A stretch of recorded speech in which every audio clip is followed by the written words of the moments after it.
Good morning, student. Today I am explain about Fraunhofer diffraction at a single slit. So before we know about the Fraunhofer diffraction at a single slit, so what is meant by that? Once again, the diffraction of light. Bending of light near the edges of the obstacles is called as the diffraction of light. So there are the two types of the diffraction. One is Fresnel diffraction and another one is Fraunhofer diffraction.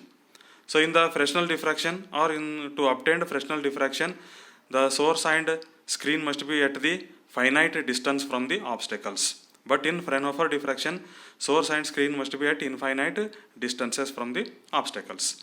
There is no lens used in the Fresnel diffraction. There is two lenses are used, converging lenses are used in Fraunhofer diffraction. The incident wavefront are, that is circular in the Fresnel diffraction, and the incident wavefront are plane in the Fraunhofer diffraction. Okay. So now this is the experimental arrangement to obtain the Fraunhofer diffraction. You observe that in this figure the two lenses are there, L1 and L2, and S is a source. The light coming from the source is circular wavefront and they are incident on the lens. After refracting, the light ray must be, it is parallel, it is incident on the slit AB of width small a. Then near the edges of the slit, light ray must be, it is bends, and it is incident on another converging lens, it is L2. After refraction, they are meet at a point on the screen. There we obtained the Fraunhofer diffraction pattern. So it consists of, centrally it is a bright maximum and alternate dark bright fringes must be, it is obtained. Okay. So S is a narrow slit perpendicular to the plane of the paper and illuminated by monochromatic light. L1 is a collimating lens and AB is a slit of width A. XY is the incident spherical wavefront. The light passing through the slit AB is incident on the lens L2 and the final refracted beam is observed on the screen MN. The screen is perpendicular to the plane of paper.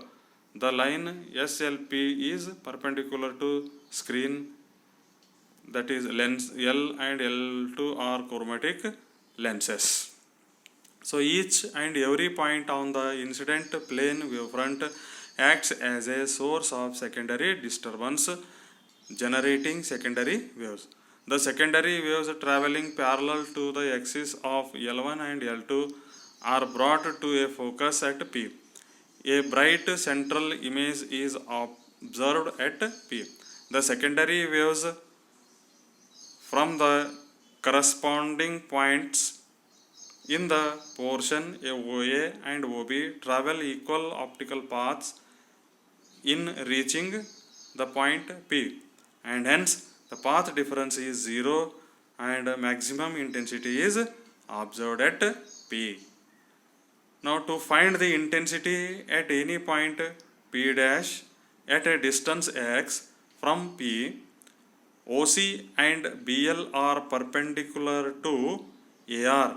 If theta is angle of diffraction, then from the triangle ABL, so you got sin theta is equal to AL divided by AB. So that is AL divided by AB is equal to what? It is the width of the slit. It is considered as small a. Then AL is equal to A sin theta.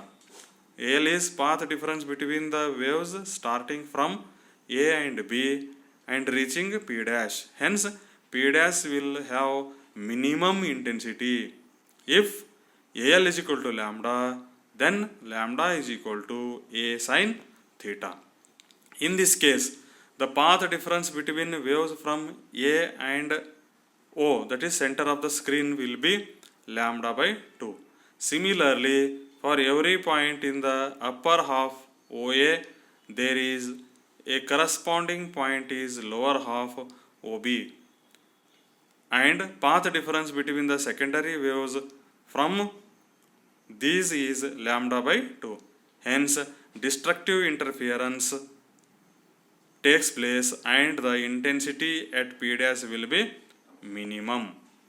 If the path difference AL is 3 lambda by 2, then the slit AB can be imagined to be divided into 3 equal portions.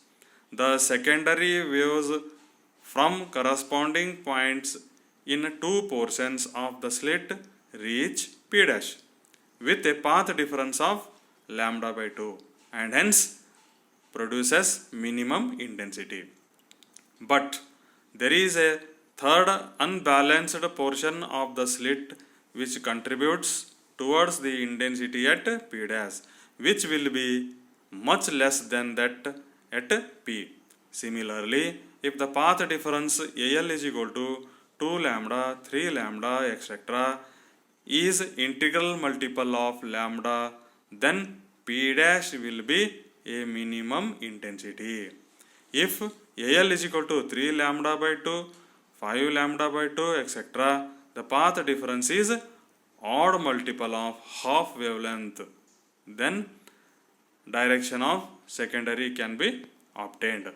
So in general, we can write A sin theta n is equal to n lambda. Sin theta is equal to n lambda divided by A. Theta n gives the direction of nth minimum.